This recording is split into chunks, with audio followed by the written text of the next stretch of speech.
So it's just usual gym prep, standard exercise that we did like all off season has been in our program. You know, we'd done 2 sets and I was up to my 3rd set of barbell step ups, and I just, on the last step down, my ankle that was on the ground like kind of rolled underneath me, and then I just kind of came back off the step and just landed underneath the bar. And then I guess in the moment I was like, oh, like I can't actually move, and like the bar was on me. And my brother lives close to the hospital, so he came, and the first neurosurgeon that came in was like, yeah, it's all good, we'll pop you in a brace and you can go home tomorrow mornings. And then at like 2 a.m, another neurosurgeon comes in, is like, we need to get you in surgery, this is quite bad. Because every day the inflammation would kind of get worse, like, oh, there's also neural damage, or oh, you've also got a blood clot, and oh, it could be 2 spines that are fractured, sort of thing. I think like mum like always says, like, worst day of her life, because you just don't know what's going to happen. And obviously they tell you all the worst outcomes before, just to prepare you. So you kind of just go into it like, right, well, I've got no other option, but let's go. Even after surgery, we didn't really know what it looks like, because it hasn't been really done before, and there's no, path. So basically Mick came over pretty much the day after I got out of hospital, and just said, like, what can we do to make this season meaningful for you, sort of thing. And I just said, just let me travel with the team, like I want to be there on game days. And Mick said, okay, well, how about being the person on the phone between the coaches and the players? And I was just happy as with that, because it just meant that you're with the girls. The thing with like me is I've always used exercise as like an outlet, and like when you're dealing with an injury like this, you need an outlet, and like you can't, like it's just the one thing you can't do. Like I was just, please let me do stuff, like this is so hard watching the girls and like watching them do so well, and then I come to training, it's like, all right, your cap's here, you're done. Yeah, it's like, just let me do something. How was it when you finally took that?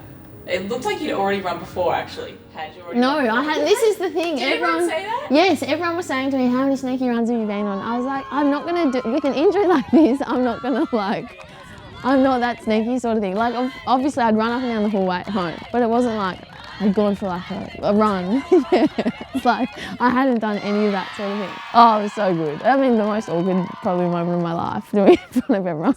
Yeah, but then like, just because that was like, okay, we stepped into it, now it's just going to progress, sort of thing. The race towards the footy as the clock ticks down, siren sounds. Bannon and the D's, arms aloft. They're through to a prelim final. I reckon the first final we had at Icon against Adelaide, that was the hardest one. Like when I came home, I was just thinking, oh my God, these games are just going to be the worst, because it's like so exciting for the girls, but you're just kind of watching like, oh, you don't feel what they feel, sort of thing. So then, yeah, the grand final happened. The lead up was just like kind of exhausting, but then we won, and it was just so exciting. And all you can think is like, thank you, like this is so good for Mick and Daisy. Like that's all I was thinking. And like all the original girls who had been there from the start, all the original coaches, you're just like, thank you, this is what they deserve. But obviously watching them get their medals on stage, you kind of just like ache, like, oh, it'd be good to be up there. I think this summer period will be like exciting time for rehab, and I think it is pretty much just like, let's go.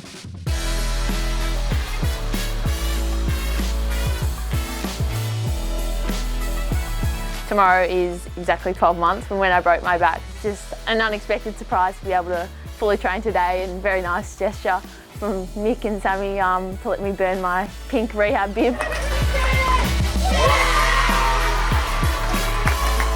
To know that they have full trust in me to really step out there earlier than expected, and 12 months post breaking my back, it's really an exciting thing. None of the girls like went easy, it's all bibs off, so happy about that.